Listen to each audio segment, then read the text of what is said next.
Hello everyone, welcome to What If Issei Become a Villain in Highschool DXD Part 9. Before we start, please go support RageRevan for writing that awesome fanfic. Now let's begin. Chapter 25.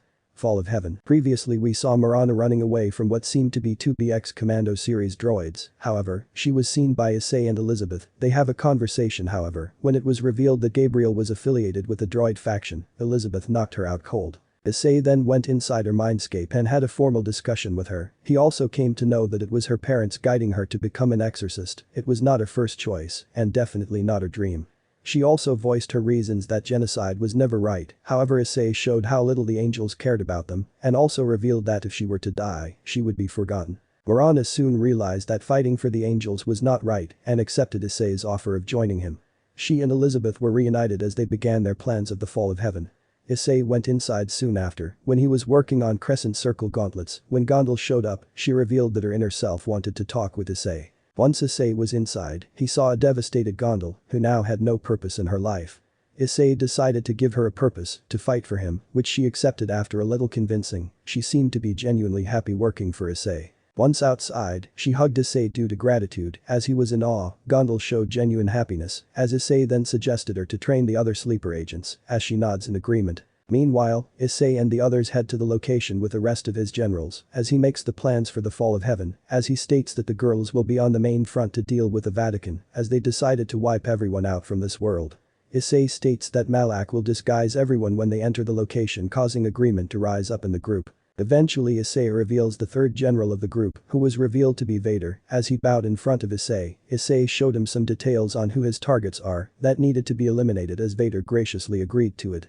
Issei then stated that their army will be upgraded and Kalani's ship will be revealed, as Kalani was excited to see the ship. Once this is all over, Issei reveals his real reasoning to wipe out Vatican and the Angel faction, as they do many things in the name of God and are potentially even unaware of it. This causes an understanding between Nyx and Malak, as Issei heads back home. There he deals with the Gremory peerage, with Roswis demanding her grandmother. However, due to her attitude, Issei refuses to let them near her, leaving them defeated. Later, Issei hunts down, beats up and torments Saji. He eventually ends up killing him and crushing his pieces. Not long after Issei left, a magic circle opened up, revealing it to be Sona Sitri and her peerage. She saw the dusted pieces as she widened her eyes in horror. Sure, she hated Saji, but he was still the wielder of the prison dragon of Vitra, and he had 4 pieces of the sacred gear that Vitra was sealed in, that being Absorption Line, Blaze Black Flare, Delete Field and Shadow Prison. Sona clenched her fist and gritted her teeth, her being angrier than ever. Everything for the Sitri clan has gone downhill.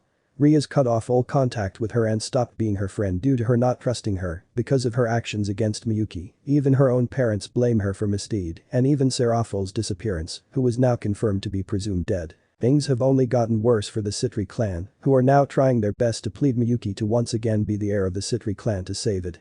But she was nowhere to be found, learning as much as she could from both Quinella and Charlotte. She had to take the Sitri clan down. She would never serve people like them. As of yet, they have no choice that they need to keep Sona as the heiress, since there was no one that could potentially replace her.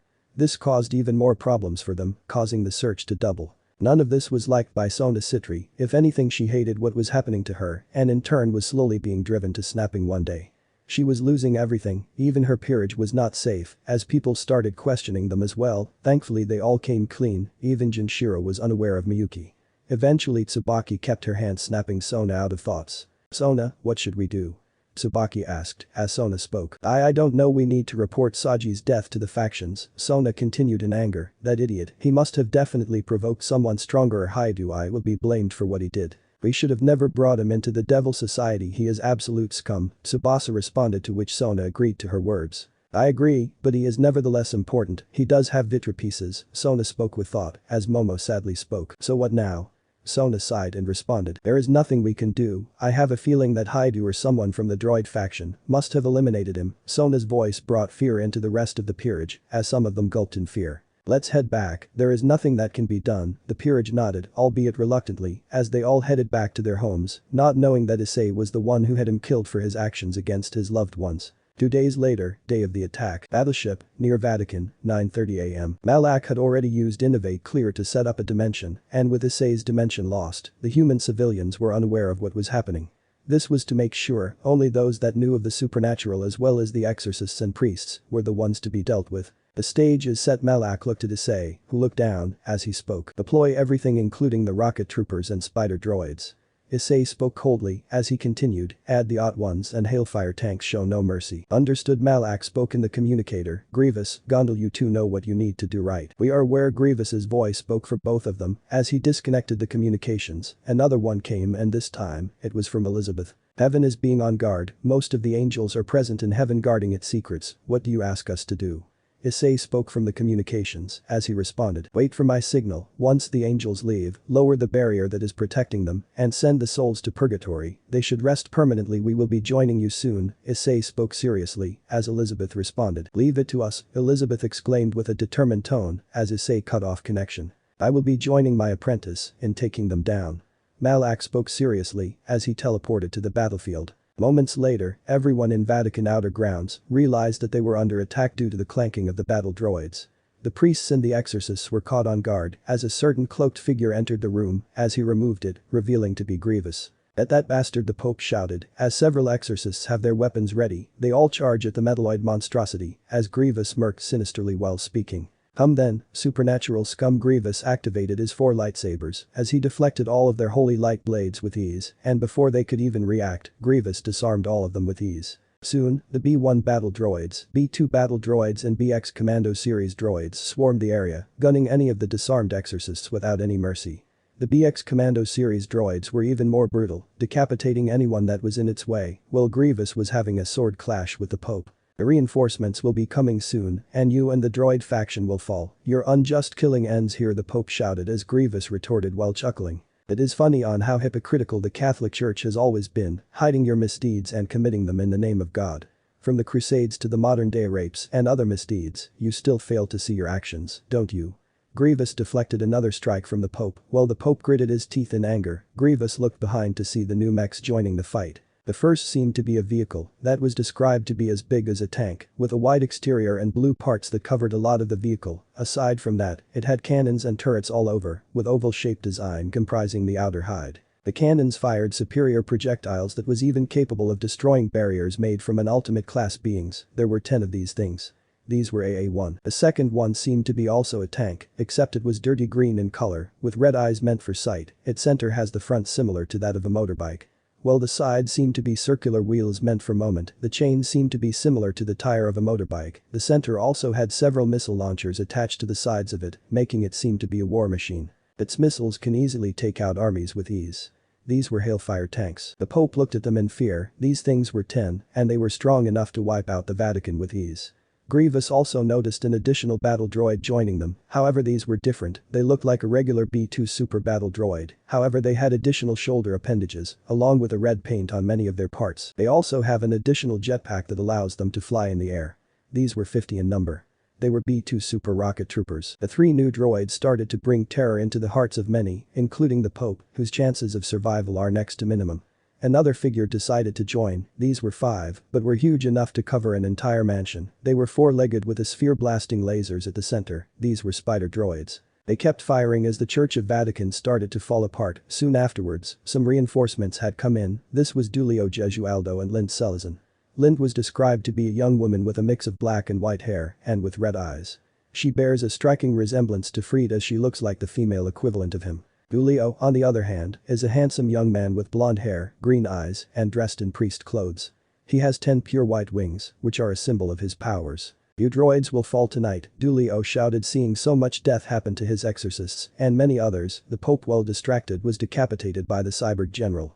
Lind also glared at Grievous, seeing the death of so many was heartbreaking. She hated the droid faction and vowed to destroy them in order to avenge them. They were accompanied by several angels, seraphs and other reincarnated angels, as well as thousands of exorcists, all of whom engaged the droid army. I would love to fight you, but your opponent will be coming soon. Dulio and Lind saw him as a coward, not knowing that this opponent was going to make his debut very soon. It seems like the angel is here. The voice brought chills to Dulio and Lind as a Vader stood right behind Grievous, who spoke, take care of the angels. I will handle these 2 targets, they will also be joining you soon. Grievous knew who he was referring to as he backs away to fight against them as Dulio released all 10 wings. You will fall tonight. Monster Vader only looked at him in annoyance. He stands no chance against Vader as his power is stronger than Grievous, almost on par with Malak himself. And try then Angel Vader's breathing made Dulio even more nervous. Lint was also ready to join him. So the sister of the infamous Freed Selzen has returned. Vader spoke while breathing, which angered Lint as she shouted, "Don't you dare compare me to him." Lint struck with even more ferocity as Vader blocked every strike with ease. Dulio also joined in creating 2 light blades and fighting with Vader. To their surprise, Vader was blocking every strike with ease. "Is that all?"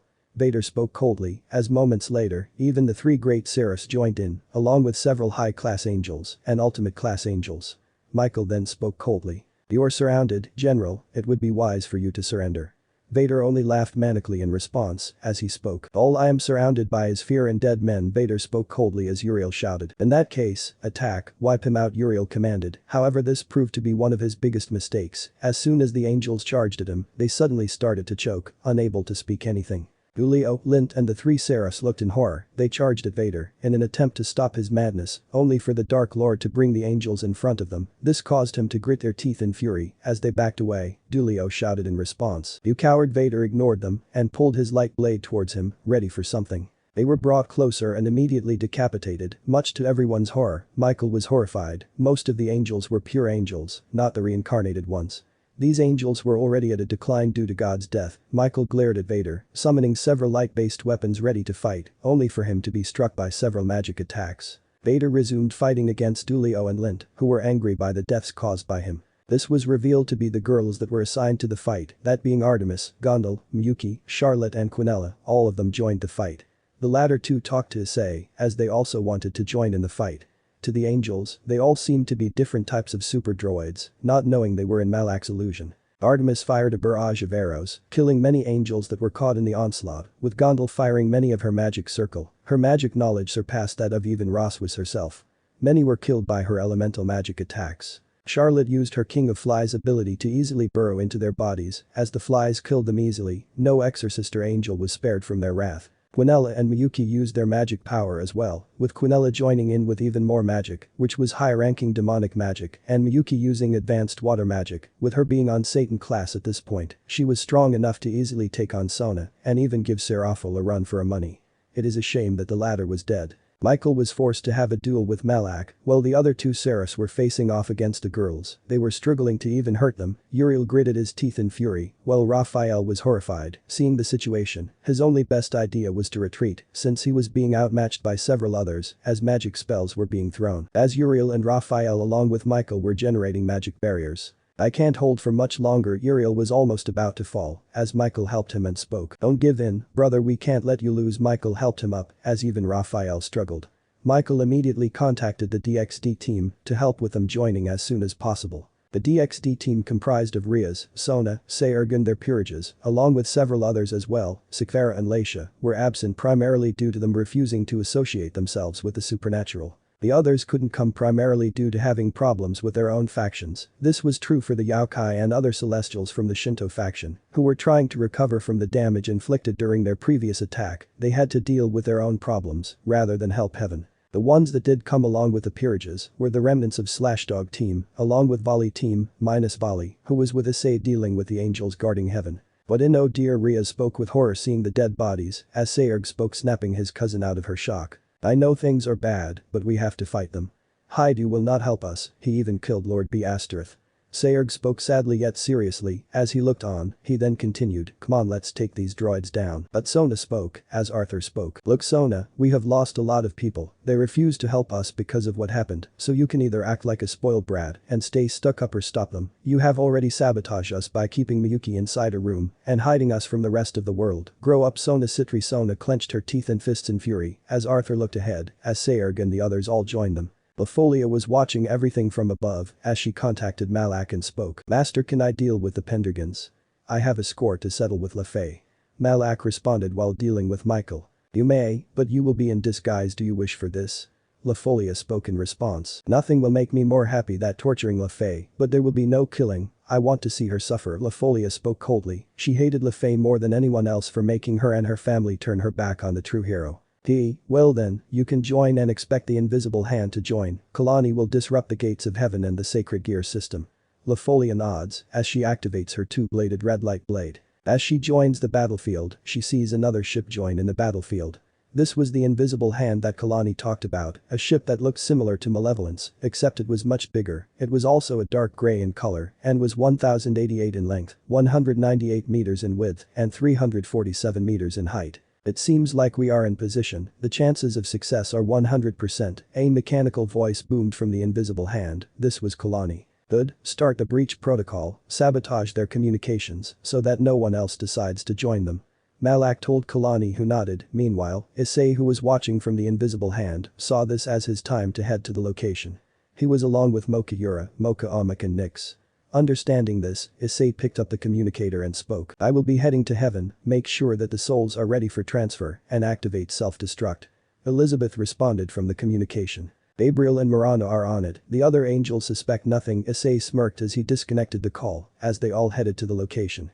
Issei decided to teleport them all to the front gates of heaven. He decided to show no mercy to any of the angels present. The angels and the surviving exorcists and priests watched the invisible hand in horror as one of them spoke. Dear God, it is Big Michael, and the other seraphs watched in horror. This was another of their ships. Before anything could happen, an ion cannon blast was fired at the heaven gates, connecting Vatican to the heaven, completely disrupting and jamming the magic communications with them. The ion cannons of the invisible hand was capable of disrupting both regular and magical communications, as well as magic spells. New Michael shouted, now he cannot communicate to heaven and see what is happening. It would take time to recover the connection. Gabriel was on her own till them.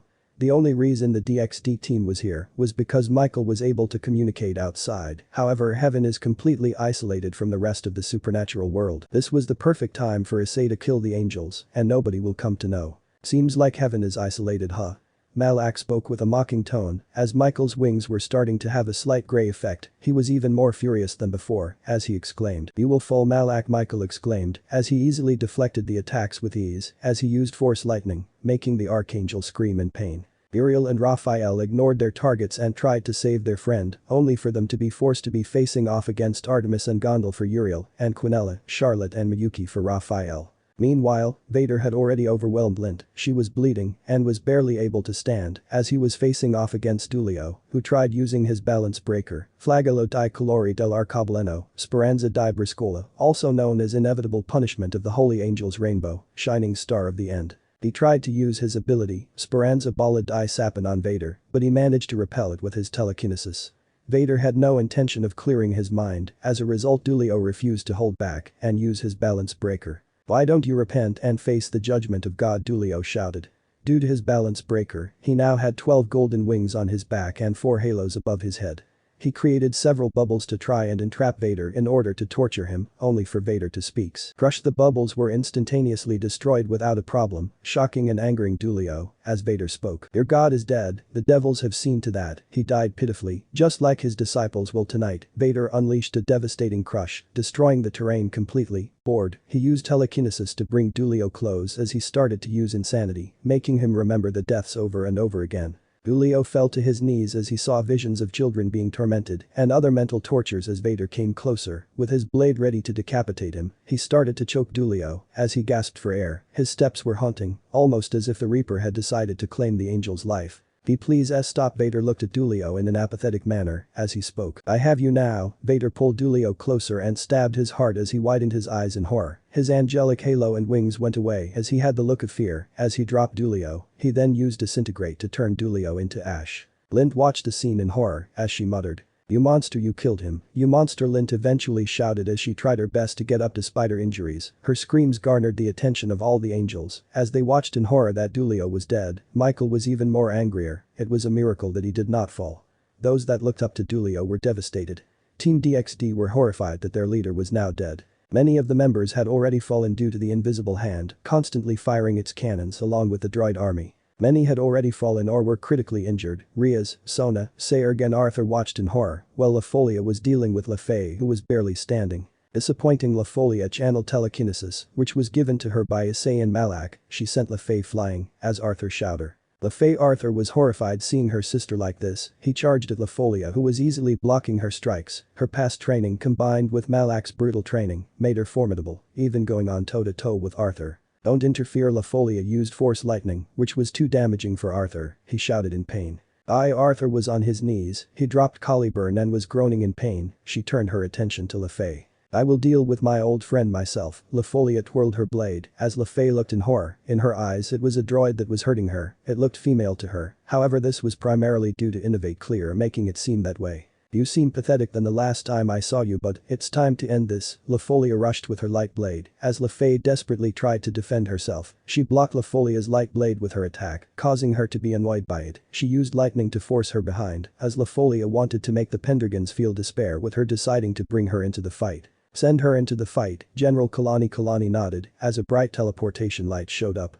The one that showed up horrified both Arthur and LaFay as a familiar maid showed up. No, Arthur looked on in horror. It was Elaine. After she was captured, she was turned into a sleeper agent, however unlike many others, she was infected with dark light. This is not you, Elaine. LaFolia had a smile seeing LaFay in sadness. Elaine roared in a blood-curdling screech, which made members of the DXD team horrified, they couldn't believe what was happening. Elaine had two blades in her hands, which were composed of dark light, as she decapitated many of the exorcists or angels that stood in her way. LaFay tried to go and assist her, only to be sent flying towards the wall. As she was being crushed by LaFolia's telekinesis, she screamed in pain, as her whole body was being crushed by this. It's time to end this. LaFolia was ready to decapitate her, however a shout garnered the attention of everyone, and this was Lint. Lint had a look of horror in her eyes. Everyone watched as Vader had his light blade in her heart as she dropped to the ground, dead. Another had fallen to Vader's assault as he spoke. You died braver than most. Lint sells and Lint had the same look of horror in her eyes as she dropped her light blade. Vader then spoke, my targets are dead. Vader walked away as no one dared to stop him due to fear. Raphael and Uriel, seeing the situation lost, had to send Michael and Vasco away. Vasco was trying to fight against the Hailfire tanks and AA-1s, along with the spider droids, trying to save any exorcist he could. Michael was being overwhelmed by Malak as Malak spoke. It seems like tonight Vatican and heaven will fall. Malak spoke as Michael glared towards Malak with hatred. Arthur tried his best to stop Elaine, but he was too weak to even do much. Bhikkhu and Kuroka were both critically injured while trying to attack the spider droids. Their attacks did nothing against the mechanical monstrosity. Fenrir was on the ground due to wrestling with the rocket troopers. This is not you, Elaine. Arthur tried to make his love remember who she is. He tried to get up but fell to the ground. He watched in horror as Elaine killed them in a grotesque manner. However, a voice spoke. She won't remember her past, Knight of Pendragon, nor can she hear you. A voice spoke as Arthur turned behind only to watch the Dark Lord looking down on him as Arthur clenched his teeth in fury looking at him. Remove your mask, Slave Vader commanded. Elaine did the same, and what they saw horrified them. It seemed to be a grotesque dark purple monstrosity with light purple lines all over her body. Her face was highly disfigured. Multiple experimentations with dark light caused her to become like this. Malak tested her with different versions of dark light to create the perfect being that could wipe out even ultimate class beings. She cried, she screamed, she begged to not let this happen, but we made sure to make her the perfect being. The perfect being to eradicate the supernatural. Vader spoke proudly while trying to hide who really did the experimentations. She fought as much as she could, trying her best to resist it, but it only caused Malak to add more dark light, which eventually made her loyal to the droid faction. Vader spoke in a cold tone, hiding his pride for his master's creation. Arthur and LaFay were in tears, while the others were horrified. What kind of monsters are you? Rhea shouted in fury as Grievous spoke. We are monsters that take down supernatural scum like you. Rhea's Gremory. Grievous engaged the remaining members of Team DXD, with him easily dealing with Kaneko's Shirin mode as he cuts her off with several of his lightsabers, causing her clothing to be torn off, with several burnt wounds on her body. Kiba tried to intercept only for him to be flicked away by Grievous. His knights were taken down by Grievous with relative ease. Grievous continued the onslaught by defeating members of the Volley team, Citri Gremory and Bail Peerage one by one, and with him critically injuring Sayerg Bail. Sayerg shouted as he fell to the ground trying his best to fight against the metalloid monstrosity. He held him for a while before succumbing to his wounds. I will make you pay for this, Regulus roared as he transformed into his lion form, with Grievous speaking in a mocking tone. Ruer. It seems like the little kitty is angry. Grievous evaded his attacks and jumped on it. He struggled to get the Cyborg General off, only for Grievous to stab him in the neck. He was able to control Regulus, with his blade steering him like a horse. Come on, my little kitten. Under Grievous's control, Regulus attacked the defending members of Team DXD, especially members of the Bail Peerage. They tried their best to stop him, but were unable to do so, while Regulus hated being controlled by him. Meanwhile, Malak was overwhelming Michael, the Archangel of Heaven. He did not stand a chance against him, with Michael realizing the communications with the heaven has been restored. He was happy at first, but then he heard something that would terrify him. Brother, I am glad I could contact you in my final moments. The droids have made their way inside heaven, Gabriel spoke with sadness, as Michael was horrified on hearing this. Gabriel, sister, please tell me what is going on, Michael exclaimed hearing this as he saw heaven start to lose its glow. Horrified, Gabriel spoke. Me and my brave saints will hold them off for as long as possible, but this is goodbye. I am sorry, I couldn't stop them. Gabriel's voice seemed to be tear-stained as Michael seemed horrified as he looked at heaven, which was starting to fall to the ground. This is goodbye, brother. Gabriel disconnected the call as the angels and those affiliated with church, or what remained of them, and the DXD team were horrified. Malak and the rest of the droid faction watched with happiness as today another faction will fall. Scene change. Heaven, 3 p.m. Gabriel had a mocking look on her face. Michael completely fell for her fake tears, with Elizabeth and Marana speaking in a mocking tone. I never thought you were a good actress, Elizabeth spoke with a mocking tone as Marana responded. Indeed, you should try your luck in cinema, Marana also added as Gabriel had a blush with the praise as she asked. You are embarrassing me, Gabriel spoke while having her cheeks flushed, however a voice which was tear-stained and angry shouted. I can't believe you three would have fallen this low. The voice was revealed to be Griselda Corta. Saw this when she saw Gabriel, Elizabeth and Marana betray her. She was devastated and furious with what had happened. Oh, don't be like that, you should have realized this sooner than later. Griselda turned her attention to the new voice as it was revealed to be Issei. He was accompanied by Nyx, Mocha Yura and Mocha Amuk, all four of whom had smiles on their faces. The smiles were of happiness. Issei was sitting on the throne of heaven while sipping his can of Diet Coke as Griselda shouted. You bastard, don't you have empathy or regret for anything that you have done? Griselda looked towards Issei with anger and hatred as Issei spoke with a thought. Old me would have regret and sadness, Issei spoke feigning sadness as he continued, but that man is gone, killed by the very same people he once defended and fought for. I am what remains of the hero of the factions. You and your adoptive daughter are the same, fell for lies, and yet have unchanged when came to know of the lies. At this point I am not angry, just disappointed in you morons. Issei spoke with a shrug. You will lose one day, Haidu, you will make a mistake, and you and your droid faction will fall. Issei started to laugh maniacally as he had gotten up and walked close to Griselda. He then brought out a golden crown that had thorns all over it. This is the crown of thorns, Griselda spoke with horror. Another of Christ's artifacts was revealed as Issei spoke. It was, Issei continued, you see, just like the holy artifacts associated with Christ, this was also forcefully evolved into a Longinus. As a result, now it is called Crown of Fudier. This allows me to see in the future, which was an ability the Crown of Thorns possessed. However, with this, I can alter the projections of the future by changing certain things in the past. This allowed me to play with time itself, making me see all the distant probabilities and possibilities of my plans, allowing me to perfect my plans before even executing them in the real world. That is why my plans won't fail, since any mistake I can foresee and make preparations and rectify those mistakes before it even happens. Issei explained with a sinister smile as Griselda was horrified. He predicted what will happen in the future, causing him to perfect his plans and even develop counters to his enemies. No, this can't be, Issei then continued as he spoke. You know why I hate the Heaven faction, it is because of your hypocritical nature, and Heaven along with the angels show the worst of it. Issei spoke coldly with Griselda gritting her teeth in anger as Issei continued, your anger is a defining trait of that, you ignore the actions Vatican does and pretend to be doing everything in God's name, that is why you had to be eliminated. But that was not the only reason you needed to be eliminated. When Gabriel, Marana and Elizabeth gave me more information about you trying to locate and evolve artifacts belonging to Christ, so I had to destroy all of them. Issei then spoke with a shrug. Can't have you hypocrites use the power of Christ for your own deeds. Issei brought out his boosted gear and summoned a dragon shot in his palms.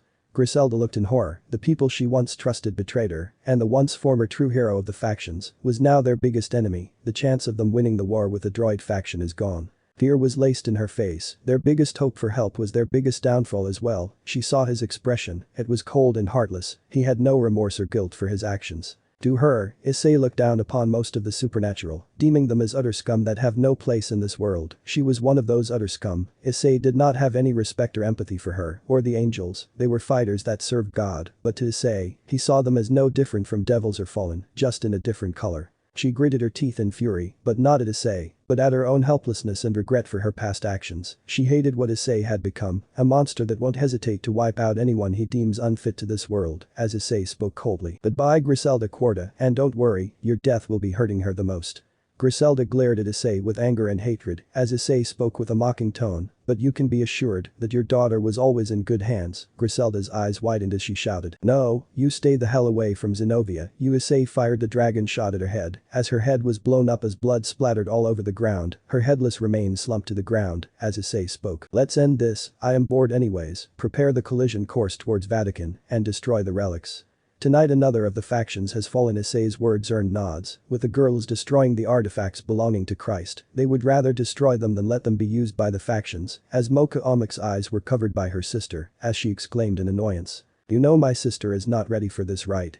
Issei sighed and spoke with an apologetic tone. Sorry, Mocha Yura sighed as she responded. Just give me a heads up before this happens. Mocha Omic spoke with an annoyed tone. Sister, I can handle this, open my eyes. Nope, you fell ill seeing fake gore, and I am not taking that risk, Mocha Yura retorted as Mocha Omic pouted in response, earning chuckles from Issei and Nyx. Well, either way, heaven is on a collision course. Once the artifacts are destroyed, we will be heading back to the invisible hand. Issei spoke, earning the nods of everyone, as Issei destroyed the body, leaving no trace of it. Mocha Yura opened the eyes of her sister, as Gabriel set the fall to self-destruct, which was created to prevent anyone from finding about heaven's secrets. It's done, we can leave now, Lord Issei. Issei gave a nod as they all teleported back to the invisible hand, leaving heaven to its destruction. Scene change. Vatican, 3:30 p.m. Gabriel, answer, please answer, Michael pleaded on the communication circle, as Malak laughed sinisterly. He then spoke. It seems that reckoning for you supernatural has come due. Michael gritted his teeth, however before he could say anything, there was an explosion, as heaven started to fall itself. As this was going on, Vader noticed Caliburn and took it away from Arthur, as he spoke weakly.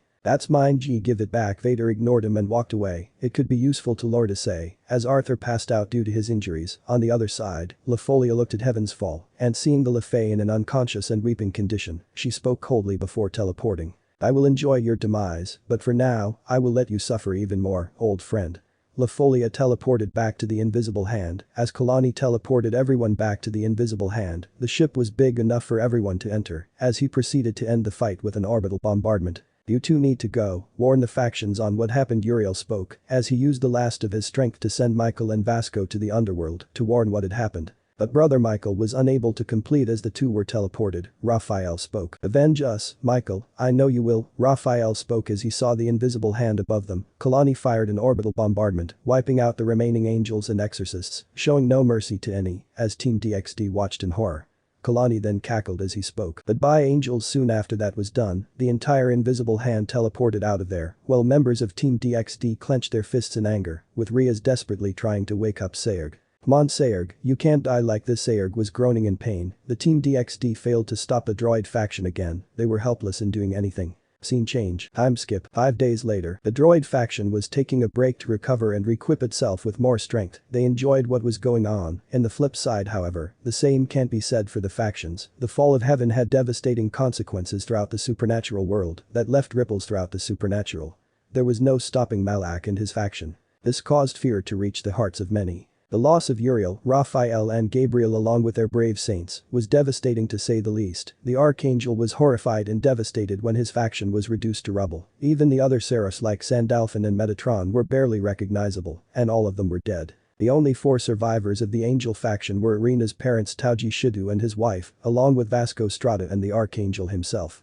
The reason they were alive was because they came after the droid faction had left and were devastated. Heaven was now nothing more than rubble. The news instilled even more fear and despair.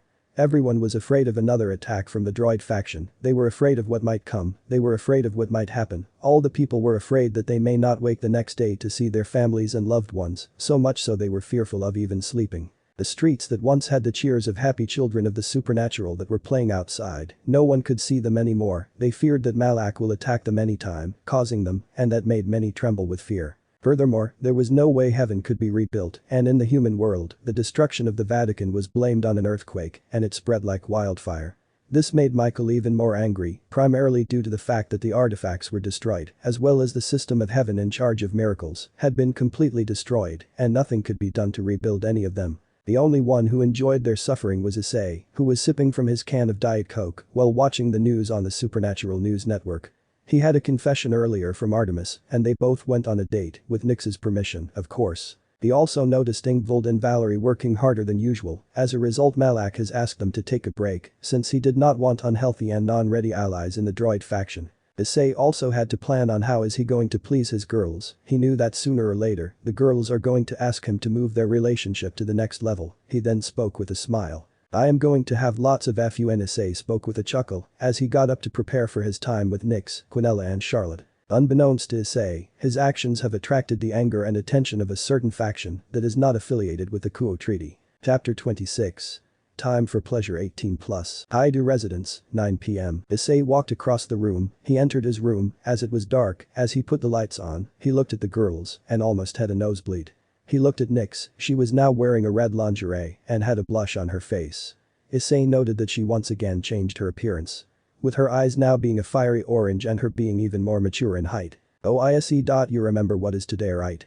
Nyx spoke with a seductive tone, he turned to the side and blushed. Quinella was now wearing a purple kimono with floral patterns, she had a china aster on her hair. He also saw Charlotte, who now wore a black bikini, the girls all went all out to prepare themselves for their night of pleasure. I hope you are ready, my lord. Quinella's seducing voice brought shivers to Issei's spine, she crept closer and pushed him on the bed, there was only one thing for him to do. I am in danger, Issei spoke with a chuckle, as he was ready to do the deed with them.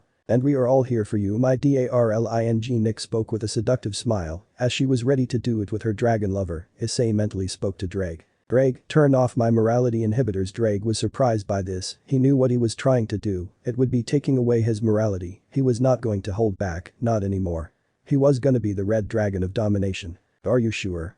Drake asked his best friend, to which Issei responded with a sadistic smile, which even made Drake shiver slightly. Just do it, Drake. I am going to buck them so hard that they will be unable to move for a day, and I am going to give them all the pleasure that they desire. Issei spoke with a smile, as Drake sighed, the girls are going to have the time of their life. Lemon alert. Alright then, let's go with my first love, Issei muttered, as he dashed towards Nyx, as he spoke. Are you three sure of this?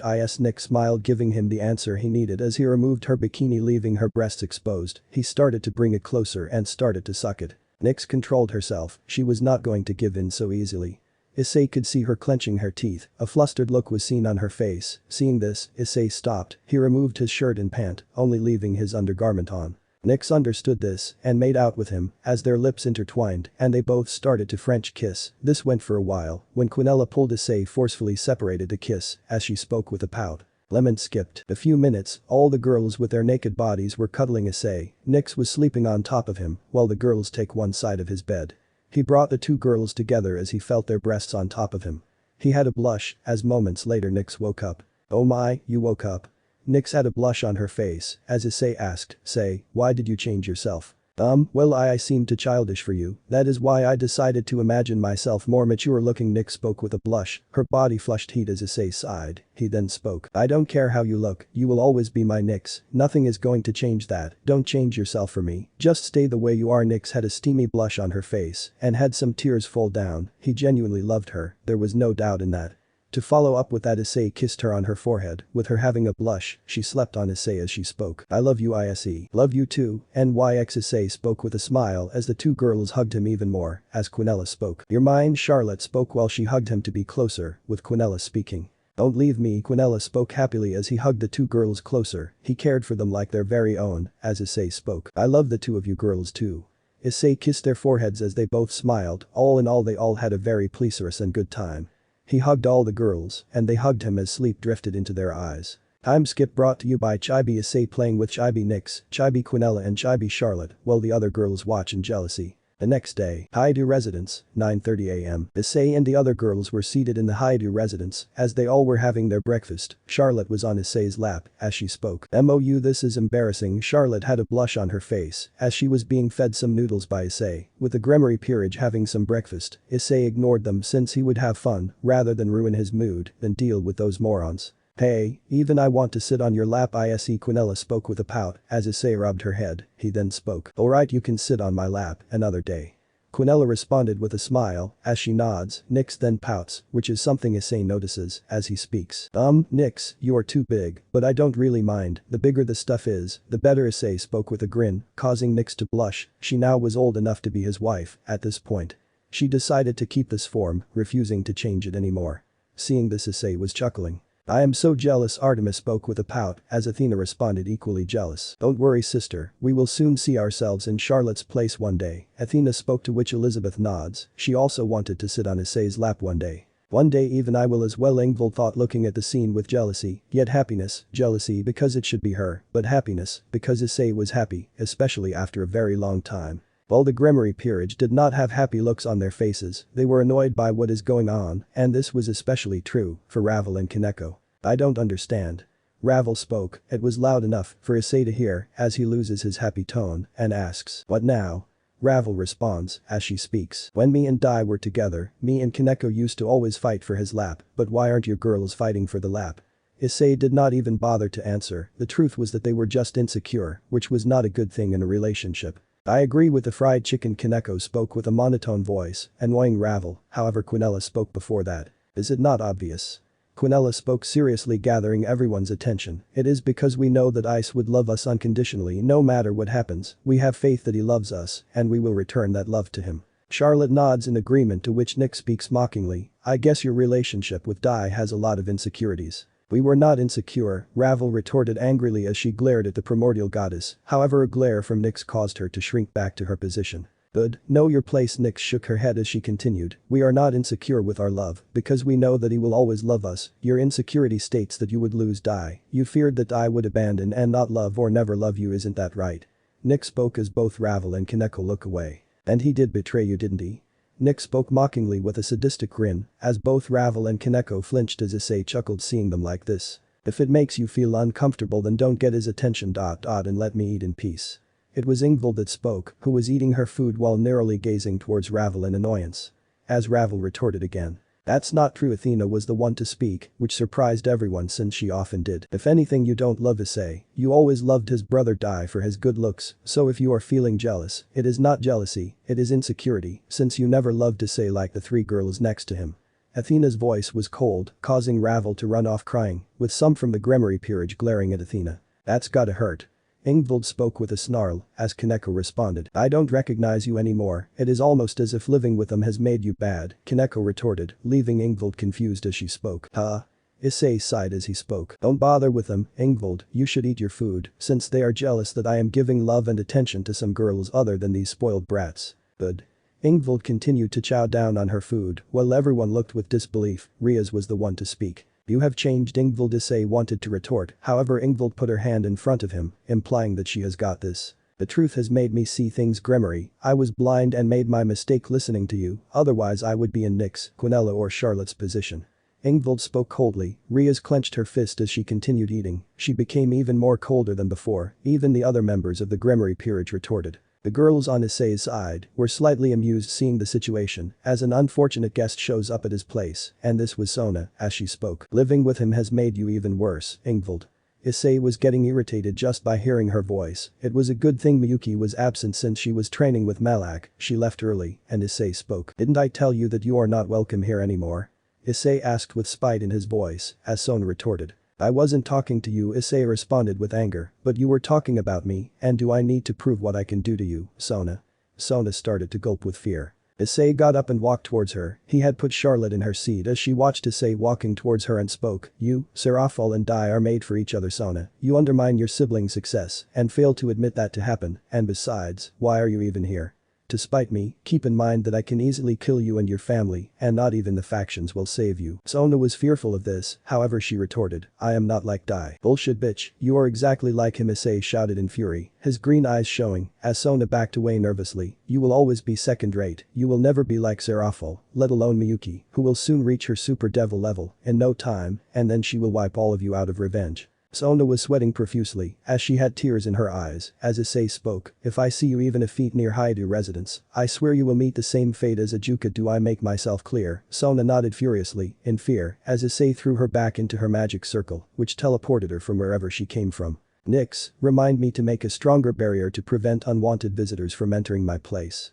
Nyx nods in agreement as Riaz spoke. "But wait a minute, this house is constructed by the Gremory clan, you can't do this to us." Issei spoke with a serious tone. "But it is under the Haidu name, and if you want I can force Urziches and your family to give me this house." Riaz clenched her fist in anger, as at this point Issei was extorting from her. The RageRevan family has started to give him information about their companies in the human world. And now, he was going to train Miyuki in business, since she will be the richest girl sooner than later, and the Gremory won't even know what hit them. But unknown dictator and innovate clear, it is possible to make them bend to his will, and if that does not work then Alpheka Tyrant will also help. He knew what he had to do. Once he finished his food, he left the room. Scene change. Issei was in a room playing video games since it was his break time, as Ingvild knocked the room, as she asked, "Lord Issei, are you there?"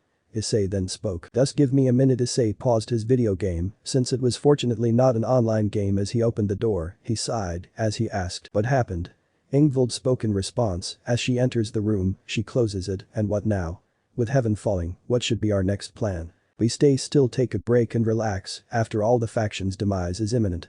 I mean, you have noticed the fear now, they have, right? Ingvild nods, as she responds, indeed, with the fear rising, no one is daring to even move out of their houses, and while we watch them do nothing, so even then, what do you ask for me to do? Just stick close to Riaz and the others. They may not like your current attitude, but get all information from her. We have ruined the Citri clan, and our next focus will be the Phoenix and Gremory clan. You will need to get closer to Ravel for that as well, so can you do it?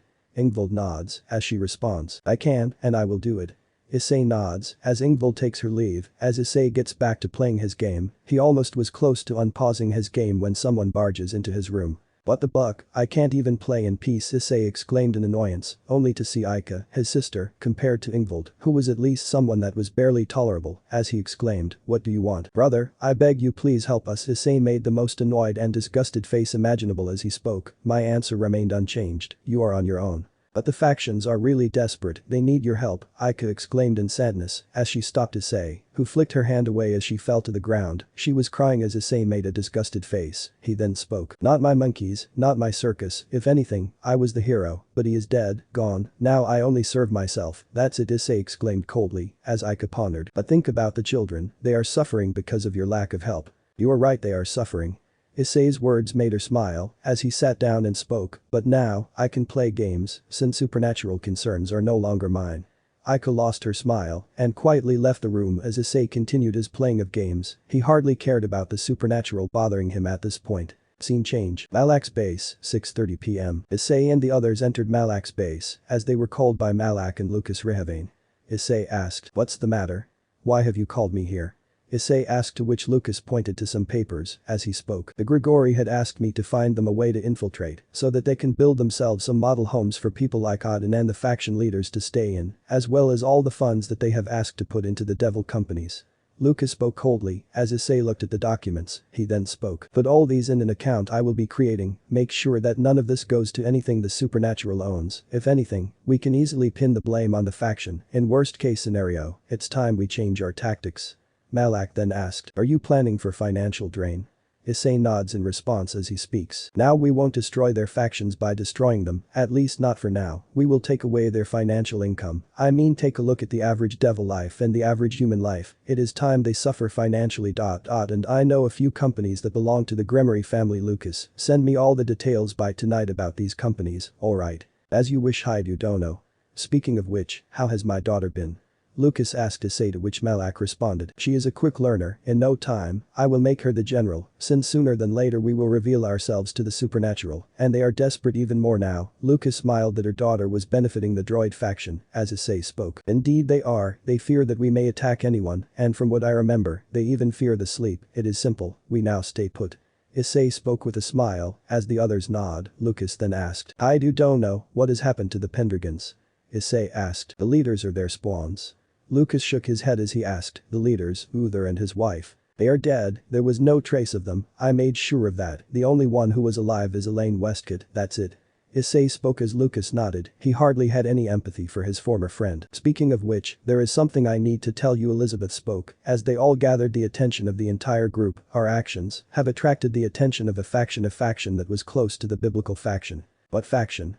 Issei asked before thinking, as he remembered, are they the infamous God Tribe? Elizabeth nods in response. Issei remembered hearing about them from Surziches, remembering how they refused to join the alliance, primarily due to their hatred for devilkind, but at the same time they are known to have superior complexity even against humanity itself. The hero faction was a splinter from the hero village, that it existed to serve the God Tribe. Most of the hero village can be dealt with, but the God Tribe, they may pose a problem, especially to the new world Issei wants to design.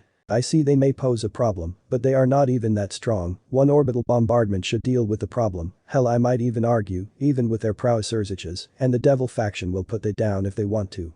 Issei spoke with a shrug, as he asks, so why do they even care? If anything, we are only eliminating the factions affiliated with the alliance, so what is their problem? Elizabeth shook her head as she spoke. It was because they have close relations with the biblical faction or angel faction, and now that it has been close to extinction, I doubt they would be happy with what we have done. I see, I guess that makes sense, since they should be close to the former Heaven faction, so it would make sense that they are angry. We can deal with them later, but if anything, they would never associate with the Kuo Treaty, and I know exactly how to take them down if they are a hindrance. Issei spoke, earning a nod of satisfaction from Elizabeth as they all headed home to continue with their plans. Scene change. Highschool residence, 9:30 p.m. Issei was watching some television with Office as he spoke. Say, Office, what is your opinion on the God Tribe? Office looked at him and spoke emotionlessly. People pretending to play God. They are nowhere close to what the Devil faction or any of the other God factions are capable of. They are prideful that they can create humanity. But in the end, that was not how humanity came to be. Issei nods in agreement. The God Tribe was not strong. Hell, he doubted if they were to compete with other factions on whether they would survive. It's true, sciences have shown it was all evolution that made you who you are today. Office spoke, as Issei nods with agreement. They continued to watch television for a while, as the girls were spending time among themselves. They needed some time off when they sensed a magic circle open up. Issei and Office noticed this, with Office narrowing her eyes as she recognized the magic circle. It was gold yellow with what seems to be a fly symbol on it. As a golden blonde woman with blue eyes comes out, she wears a green knitted turtleneck, a tight black miniskirt, along with her cross-garter motif stockings, and a white lab coat. God Tribe. Issei spoke in surprise as the woman spoke. I expected coming here with my regular attire wouldn't be good, so I came up with this form of attire. The blonde woman spoke as she looked at the two beings in front of her. She recognized them as Office and Issei. Highschool. My name is Euphoria, and I request your help in dealing with the droid faction.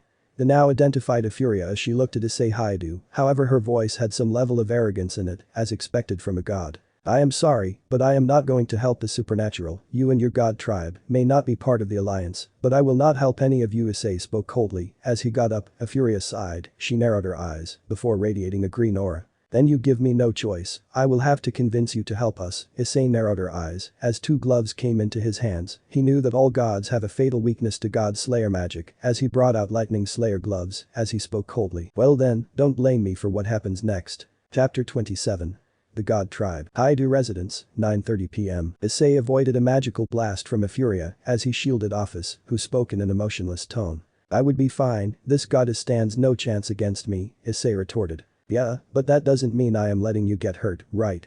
Office smiled in response as Euphoria scanned her opponents. However, before she could do anything, Issei spoke coldly. Let's take this somewhere else. Issei changed into a mocking grin. Goddess-sama. Euphoria gritted her teeth in anger. To her, Issei was just an insignificant human. However, Issei grabbed her by her throat as she couldn't do anything. Issei took them to a different dimension as Office also decided to spectate. The show bored her. Maybe the fight would interest her, so she also joined Issei. Once they reached the dimension created by Dimension Lost, they were in the Highschool residence, but it was all in a black and white texture, since Issei did not care whether they were in an imperfect dimension or not. Issei flung Euphoria as she looked around and spoke with a surprise. This is Dimension Lost. She turned her attention to Issei, who cracked his neck and spoke. Yeah, couldn't let you destroy the building I was in, right? Issei spoke as he grinned maniacally. The furniture is more worth than you, Euphoria. Issei's words made Euphoria even more angry. She and her faction were unaware of Issei's full strength. Her pride and ego were blinding her, not realizing the threat she was in front of. Issei knew exactly how to deal with her. He knew the one he faced was a goddess that was not even stronger than a Juka or Surzich's, despite her being in God class, surpassing ultimate class and even Satan class devils. Even a low God class being can easily overwhelm a high Satan class devil. And by this status, Euphoria seems to be of that level. I will show you my worth, Euphoria shouted angrily as Issei equipped his Lightning Slayer gloves as lightning crackled in his gloves filled with God-slaying magic. Euphoria's instincts were telling her to flee. You will regret coming here, Goddess-sama. Issei spoke coldly, that's a promise. Issei evaded a critical blow from Euphoria. She was a capable hand-to-hand combatant. However, Issei also was a master in that as well. Using his enhanced speed capabilities, his base form could easily go toe-to-toe in hand-to-hand combat with several God-class beings. Issei kept blocking her strikes with ease and deflecting it back while using his own strikes. In addition to this, Euphoria had to evade blows from Issei, since blocking it would instead damage her due to the god-slaying properties. Office watched in excitement as she continued to munch on her popcorn while waving Issei's flag, cheering him. Euphoria was getting even more agitated. She decided to make him submit by radiating her aura, but Issei was unaffected. She followed up with time-altering magic, however this was neutralized by Issei's Eon Baler. No attack was affecting Issei, she was losing her patience, she followed up with a divine blast, which was deflected by Issei's fist, shocking her the most. She knew of his strength, but she underestimated him by a lot. Just submit to your creators, Furia shouted with fury, as Issei spoke with a mocking tone. I am pretty sure that you are not Office. Issei dashed to Furia, before slapping her hard, sending the goddess flying. And you sure as hell aren't my creator, woman. The goddess's body was bouncing on the ground, causing her to break the wall and be slammed onto a concrete wall. Drifting near her, Issei had his lightning slayer gloves as he spoke while charging electricity in his hands. Issei charges her with electricity, enhanced by God Slayer magic, causing her to scream in pain. The God-slaying properties were hurting her the most, and coupled with the lightning magic, she was too vulnerable.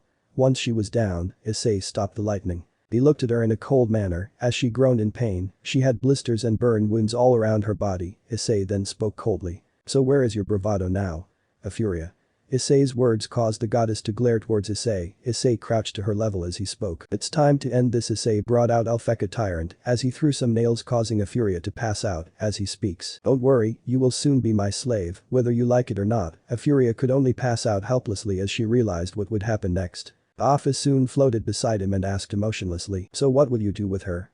Issei sighed as he responded, she serves no purpose to us in terms of increasing our power, like god magic can be performed by Artemis without a problem, albeit it is Greek origin, so we can use her in that way, but aside from that, she is not increasing our strength in any way. The only possible way I could see her being useful is by serving us as a spy and letting us information of the God Tribe. I see, so are you going to talk to her when you are inside her? Issei nods as he heads towards Furia's mindscape. Scene change. Furia's mindscape, 10 p.m. Issei looked at Furia, who was struggling with her chains, as Issei spoke. Don't waste your energy, it is useless. Furia looks towards Issei with hatred in her eyes. Her glares felt like it could even pierce a wall as Issei scoffed. Don't bother, you are powerless here, I am the captain of this place. Once I threw the nails from Alpheka Tyrant on someone, they are directly under my full control. Issei spoke with a mocking grin, causing the goddess to grit her teeth in fury. You bastard, what do you intend to do with me? Do you wish to use my body for? Issei cuts her off as he responds. Nah, I already have 3 girlfriends who are far beautiful that you ever will be, and besides, I have other purposes for you, Issei spoke with a sinister grin. At first Furia was angry at the fact that a former human looked down and called her less beautiful compared to the rest of his girls, but she suddenly grew worried when he stated other purposes. What purposes?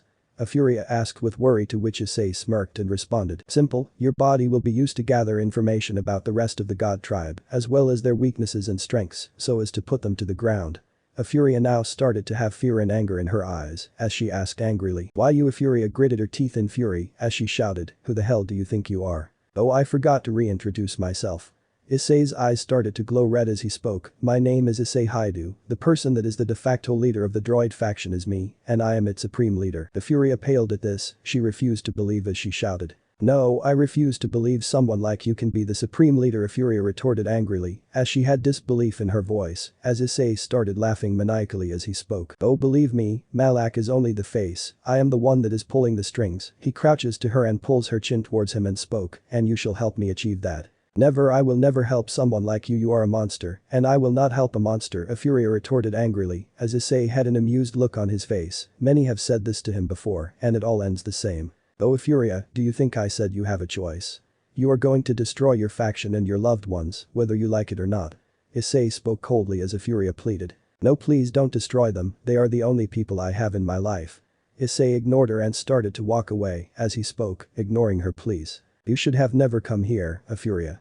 Issei exited her mindscape as he watched her cry tears. He was apathetic to her cries and pleas, as he did not care for the supernatural, except for the ones that have become dear to him. Scene change. Dimension lost, Kuo Town, 10:30 p.m. Furia woke up, her eyes were completely different as she now, instead of having admiration for Issei, instead of the hatred she had back then, as she fell on her fours and begged for forgiveness. I am sorry, Lord Issei, I don't know what I was thinking. Furia pleaded for forgiveness. This was the new Furia, while the real self was weeping due to regret for being in this situation, as Issei commanded. Get up, we have a job to do. Issei's words caused her to jolt up as he spoke. You will report me any and all information tomorrow in the morning. You head back to the faction and tell me what they are planning. Furia nodded as she spoke. As you wish, Lord Issei. Issei teleported back to the real dimension, as she teleported back to the domain that the God Tribe resided in. Issei sat on his couch as he looked at Office and spoke. Well, I guess that went well, right Office? Office seemed to be in deep thought as Issei asked. Office? Offa snapped out of her trance as she asked. Issei, can you teach me what love is? Issei was surprised by her request as he spoke. Which kind of love, familial love or well-made love? Issei asked, to which Offa looked at Issei as she approached him and responded. Anything you believe is right. Offa spoke emotionally. She trusted Issei at this point, almost like her family. I see, well what our relationship is right now that is called familial love, although for mate love, I am not sure, since I don't want to force it on you, since I believe you know what it means to be a dragon's mate, right? Offa nods, having some knowledge about it, being a dragon goddess many either feared or tried to use her, so in a way she did not have time or reason to develop any sort of familial relationship. Issei was the one that made her consider such a possibility. Issei, understanding this, hugged her, surprising her. Look Offa, I love you, not as a mate but as my younger sister. To me, you are a better way better younger sister than my blood sister, you mean a lot to me, and you are one of the few that believed in me from day one, you will always hold a special place in my heart, Offa, always remember if you need me, I will always be there. Offa melted into the hug as she hummed in response, they stayed that way before Offa separated, she went down to eat some chocolate. I can't believe that Offa wanted to make you your mate buddy. Drake spoke with happiness, as Issei responded with sadness and doubt in his voice. I never saw Offa as a mate, not because of how she looks, because to me, I don't want to manipulate her in any way, I feel like I would manipulate her if I become her mate, and that is something I don't want to do, I will be no better than die. Drake understood the situation, he was aware of Dragon's emotions being higher than most beings, that is primarily the reason why Tiamat was hellbent on getting back at him, due to him losing her treasure, unfortunately that couldn't happen, due to her being sealed shortly after by the biblical god, due to him taking down any and all possible threats that were dragons. However, this did not stop her from going after Drake's hosts, she often manipulated the hosts that wielded her sacred gear Chaos Talon, so many innocents were killed in their clashes, however several of Drake's hosts were able to overpower Tiamat's hosts, causing her great fury, but at the same time, Tiamat's hosts were able to get an element of surprise, or in some rare cases they managed to take down Drake's hosts before they could take him down. All in all, Drake's hosts had to deal with two problems, one being Albion's hosts and Tiamat's hosts. But as time had passed, Tiamat's rage started to reduce, and she became much calmer and nicer, she let Drake be, however she was still hostile with Drake's hosts. Now, we reach present day, Drake had understood, a while ago, why Tiamat didn't attack Issei, she did show hostility towards him, but she never officially attacked him.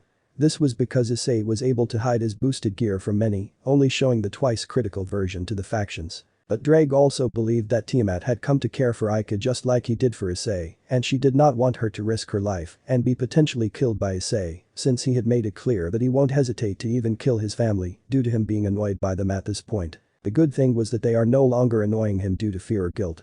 But that was a good thing, at least for Issei, he no longer needed to trigger the Juggernaut drive. Your fear is understandable, but you should know that you are not manipulating her in any way, she is naive, but you are not the type to do this. There is a reason that she likes you even now. Since, I know Offa to only have one motive once upon a time, and that was to return to the dimensional gap and kick out Great Red. But now, she has a different desire to be by your side, even as a family member.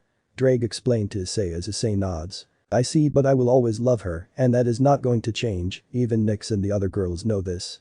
Issei responded as Drake responded, that is fair, I understand that you see her as an Amato little sister rather than a lover, but your future may change. Drake spoke cheerfully, although he was cryptic on what would happen soon. Scene change. Issei settled down in his room, where he was greeted by Nyx, as she asked, hey, you free?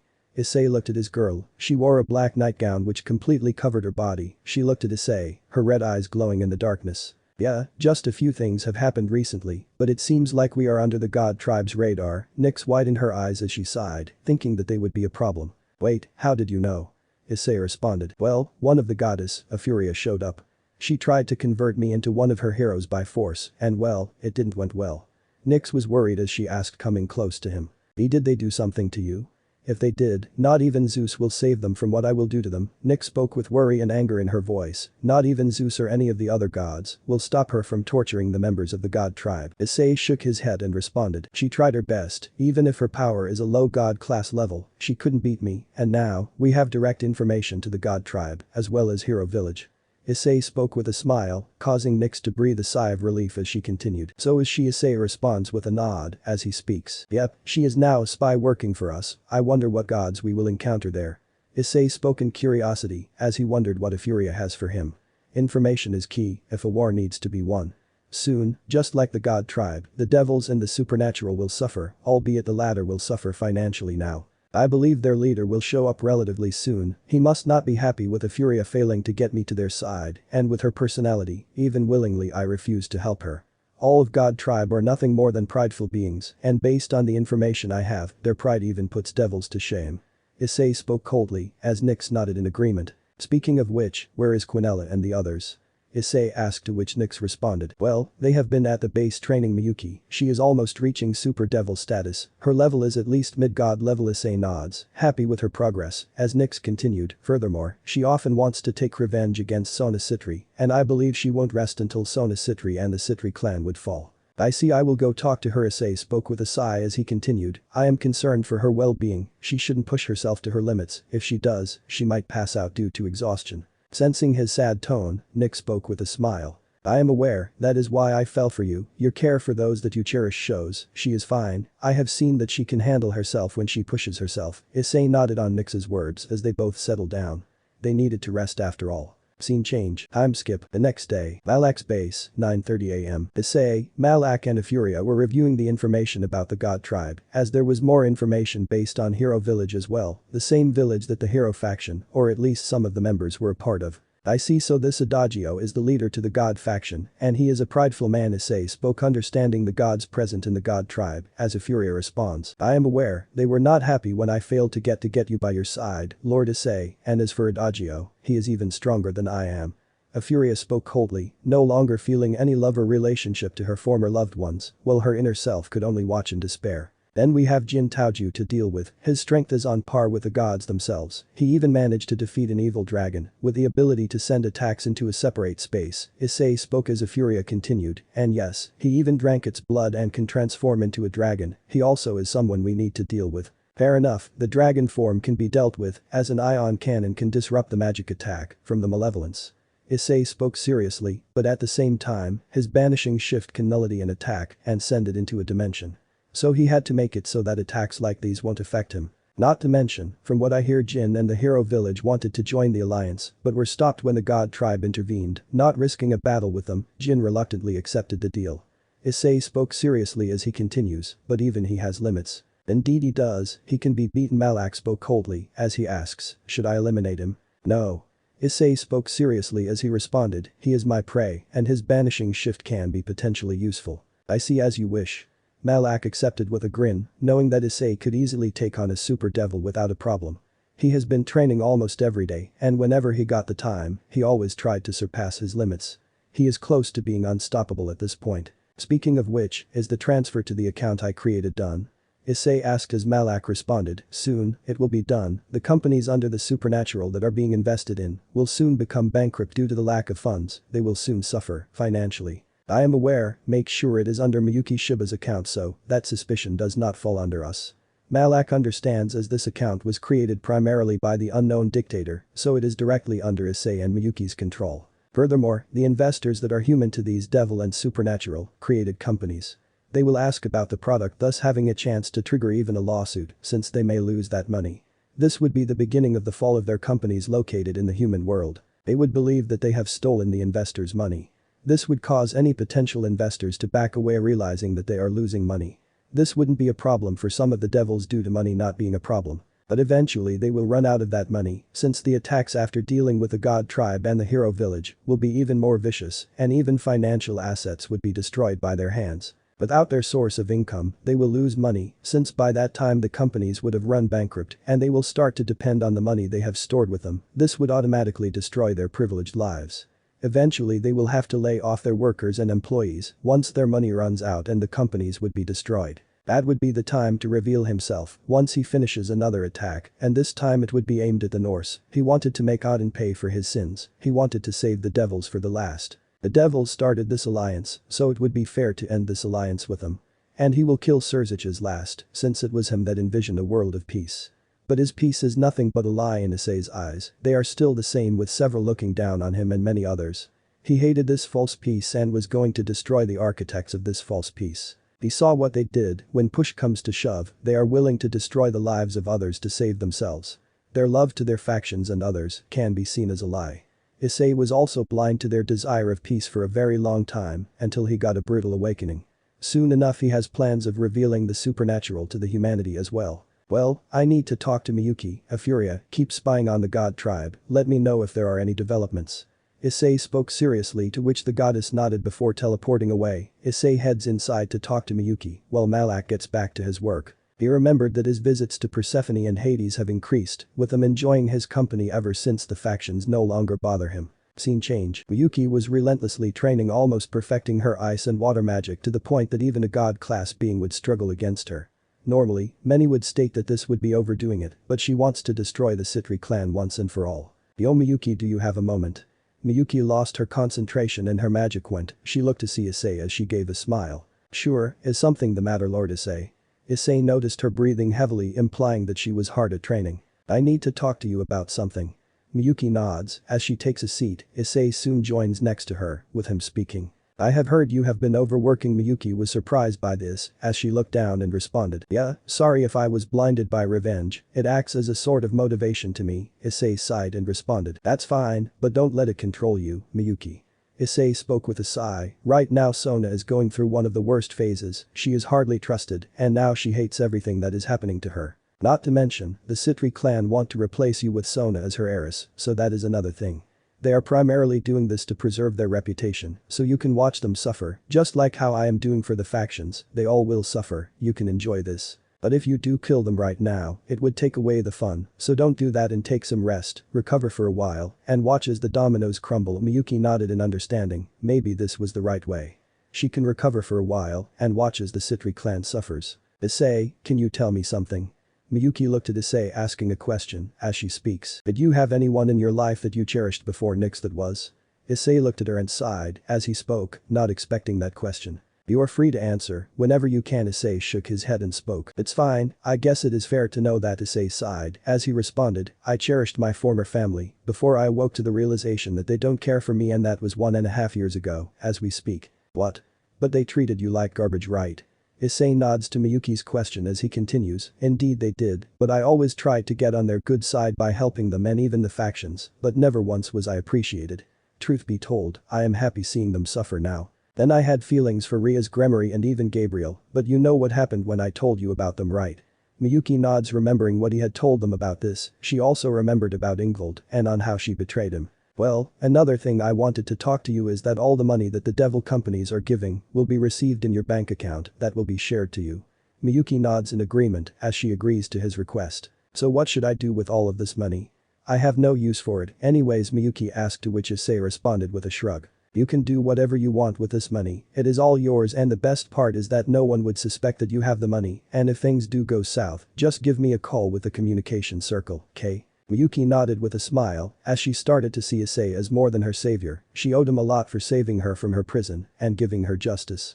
She couldn't deny that she was starting to fall for him. Knowing that she may not have another chance to tell her feelings, she decided to do it anyway. Lord Issei, wait. Issei looked at Miyuki in surprise as she spoke. I need to tell you something. Issei looked at her and responded with a smile. Go ahead. Miyuki had a blush on her face as she exclaimed, Amido, I like you. Issei widened his eyes in shock as he spoke, but Miyuki cuts him off and speaks as she looks away. I know that you love Nyx, Quinella and Charlotte the most, but you even care for Elizabeth, Gondola and Artemis. What do you think of me? Issei sighs as he responds. I care for you, Miyuki, although I am not sure if. Issei looks at Miyuki, however a voice snaps them out of their trance. Nyx wouldn't mind. She didn't when you chose to take Elizabeth and Artemis out for a date, so please accept my love, Miyuki exclaimed as she bowed. Issei looked at her and spoke with a sigh. I should have seen this coming. Issei spoke as Miyuki seemed saddened as she responded, do you not like me? What? No, Issei exclaimed as he spoke with a sigh. I like you, Miyuki. I will see when I can take you on a date, but at least, we need to wait to deal with the God Tribe. I can't risk your life. I understand. Say, tell me, what do you see me as? Issei looked at her and spoke. When I first heard about you, I presumed that you are no better than your 2 older sisters, but when I got to know you, you are hardworking, and you often push yourself to your limits. You are everything I expected one of my former sisters Asia to be. You have a personality that anyone can fall for, and I actually had a bit of an attraction towards you. Miyuki was surprised by his words, as she asked, when? Issei spoke, during the party, when you dressed in a full clothing, you, along with Quinella and Charlotte, looked too pretty. Issei spoke with a genuine smile, causing Miyuki to blush as she stammered with a flustered look. I'm glad why you like Issei chuckled seeing her like this as he spoke. See this side I want to see of yours more often, you acting like a girl of your age is something I want to see you happy, okay? Miyuki nodded with a smile as she nods, if Issei likes this side of hers, then she doesn't mind showing him this side. I will take my leave, just rest and be who you are, okay? Miyuki nods, as Issei heads out, he had a few things he needed to do. He remembered Claire informing him about the shipment of Phoenix Tears that was sent to Sekiruuyetei for his treatment. Issei smirked remembering on how distraught his peerage was when he was barely showing any signs of waking up. He was happy seeing him suffer, as he remembered a few more of his past, he wanted to see him suffer. And maybe see the grief on his mother's face when she realizes that Sekiruuyetei won't wake up. But the wanted future Satan out of the picture, his next plan of focus would have been the Norse, had it not been for Furia attacking him last night, this caused him to change focus on the God Tribe. It was time for their elimination. He knew that Furia had a cousin, Raphaeline, who was stated to be stronger than her. Now Furia was barely an inconvenience for the Red Dragon Emperor. Raphaeline was uncertain, since he knew that Furia was at best on low god class level. So theoretically, Raphaeline was theorized to be mid-god class level at best. Since high god class meant that she could clash against Indra or Surziches, which was impossible in Issei's theory. Either way Raphaeline was stronger than Furia, and that was certain in Issei's eyes. I wonder what holds for the future God Tribe, Issei spoke with a sinister grin expecting something another day. Scene change. God Tribe, 11:30 am. A man with white hair and a weird symbol on his head was seen talking to Furia. He had 2 claws on his shoulders and blue flowing wings, he wore a blue tunic, which had rune symbols all over it, as well as what seems to be shorts, it had a gold coin at its center. He also had 2 golden boots and golden design on his lower shorts. He seemed more like a seraph to many that would see him. I am sorry Adagio, I couldn't get the Red Dragon Emperor to our side, Furia spoke with sadness as Adagio spoke with a gentle tone. What? Why? Adagio asked, hiding his anger for the goddess's failure. He is too strong, I couldn't beat him even without his gear, Adagio growled in anger, as he spoke with a sigh. I should have known, he is stronger than I anticipated Adagio changed into a serious tone, maybe this time, I should go and deal with him myself. He is stronger than I believe him Furia stopped Adagio, as he asked, how can you say that? Furia recounted the entire fight, only excluding the part where Issei turned her into his spy, she managed to escape threatening that she would come back one day, to which Adagio responded, so he did not use his boosted gear. Adagio asked seriously earning a nod from his fellow goddess, as he spoke. This might be a problem Adagio turned away and settled down, as he responded. Beings like him are considered abominations, and need to be eliminated as such, we must find a way to either bring him to our side or eliminate him. Adagio spoke coldly, as Furia nodded hiding her internal smirk, knowing that he is going to go for his demise, if he tries to provoke him, while inner Furia was horrified that Adagio desired to eliminate him, his actions would undoubtedly end the God Tribe completely. Not to mention the droid faction, whom Issei is the supreme leader of the droid faction, have already had them on their sights, and soon they will have to deal with the droid faction completely, they knew that they are outmatched, especially if all 3 generals that being Malak Grievous and Vader join the fight. He can be a potential ally, but he can be a threat as well, we must keep that in mind, Adagio spoke seriously as Furia then asked, so what do you ask me to do? Adagio sighed as he responded, after a few days, you along with Raphaeline and some low-ranking gods, will storm the Haidu residence, you must capture him alive, but if you can't you must eliminate him. Furia nodded as she walked out of his office having a sinister grin while muttering. You are falling to your demise, I am going to enjoy watching Lord Issei wipe your pride from the surface. Furia walks outside, where she ends up meeting her cousin Raphaeline. Raphaeline was described a beautiful buxom, young woman with long hair and elf-like ears. Furia Raphaeline greeted her cousin, on the outside Furia had a smile, but internally she was not happy seeing her. While inner Furia was worried that the one controlling her body would do something bad. Raphaeline, is something the matter? Furia asked as Raphaeline responded. So were you able to get the Sekiruuyetei to your side? Furia shook her head as she responded. I am sorry big sister, I failed to get him to our side. Raphaeline was surprised, her cousin was pretty strong, but then how did she fail? But how? Raphaeline asked with shock as Furia responded. He is too strong big sister, worse he did not even use his boosted gear, I escaped with my life, as he wanted me dead. Furia lied to her sister, however it was only the last part. Raphaeline lost her happy look and seemed angry, worried even for her sister, she was happy that she managed to escape. However she was angry at what this human did to her cousin. Don't worry, we shall get him next time, since I believe Adagio was not happy with what had happened, Raphaeline spoke seriously as Furia nodded and explained. Indeed, he asked me to head there myself along with you and a small army of gods, to subdue him or worse kill him. Raphaeline nodded in understanding, as she spoke. So when can we go?